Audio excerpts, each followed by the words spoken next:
Okey, kambing tu dia perap, lama-lama dia bakar terus.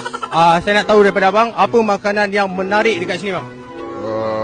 Okey, makanan yang menarik. Sekarang ni kita nak tahu nama penuh dia. Anis. Okey, nama dia Anis. Okey, sekarang ni yang akak masak kat sini.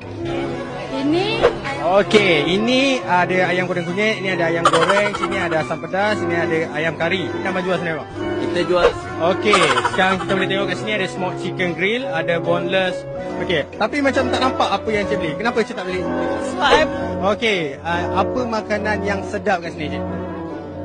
Okey cik, setakat ni kata-kata dekat penonton-penonton di rumah, kenapa diorang kena datang kat Bazar TTDI? sebab Okey, sebab dia okey, lambat sangat. Apa? Kita potong scene tadi. Okey, apakah ingredient yang ada dalam kopi apa? dia ada Okey, ada